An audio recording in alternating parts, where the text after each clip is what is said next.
Ratchet and Clank Future Quest for Booty is a lame excuse to make a sequel and to market this game as a sequel mainly due to the fact that this game adds nothing to the Future trilogy that Insomniac started all the way back in 2008.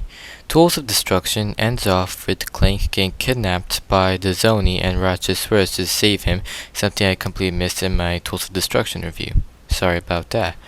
But anyways, though, this is where Tools of Destruction ends, and Quest for Booty picks up literally right after that, yet the story adds almost nothing. Quest for Booty starts off right where Tools of Destruction ended, yet it adds nothing to the story, and it's basically, if you skip this game entirely and play a crack in time, you will basically miss nothing, and you will basically there's nothing you need to know before playing a crack in time. I played a crack in time before playing this game, or after playing Tools of Destruction, and I can safely say that I missed nothing.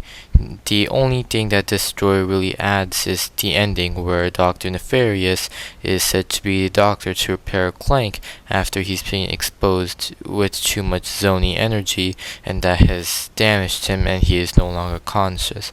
This is the only thing that the story adds in this game, and I feel like it's kind of weird, and I feel like Crack in Time set up Nefarious being the doctor a lot better because, it adds more suspense on what's gonna happen throughout the game. Now let's talk about the weapons.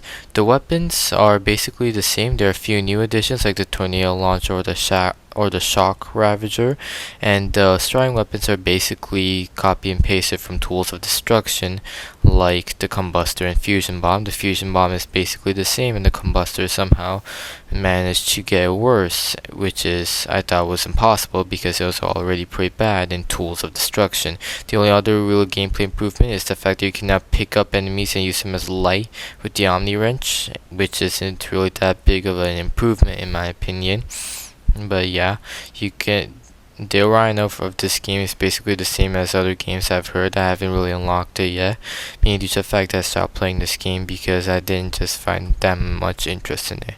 This game is lacking in a lot in gameplay, and I really hate to say this because overall this game is fun if you just look at it as a normal Ratchet and Clank game, but I don't feel like it adds anything. That's why I don't think it should have been a game itself, and they should have just focused on a crack in time and made into Nexus the third game in the Future trilogy. That would have made the Future trilogy's quality a lot better, a lot more comparable to the OG trilogy that was in the PS2 era, and probably would have helped the Future trilogy in the debate of OG trilogy versus the Future trilogy.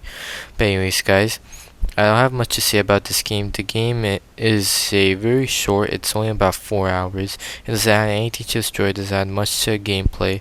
The gameplay is very shallow, and compared to the rest of the games in the Future trilogy and the Future saga overall, including into Nexus, this game is rather really weak, and just comparing it to a whole series in general, it is one of the weakest games. I don't think it's as bad as Ratchet and Clank Size Matters or Secret Agent Clank, but it is pretty bad, and I wouldn't recommend new fans playing this for their first game. I'd recommend something from the OG trilogy or Tools of Destruction because they help set up the ground rules for the Ratchet and Clank series a lot better than Quest for Booty does.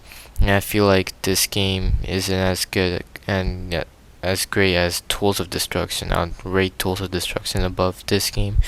But yeah, this will be my review. I hope you enjoyed, and I'll see you guys in the next video. Goodbye.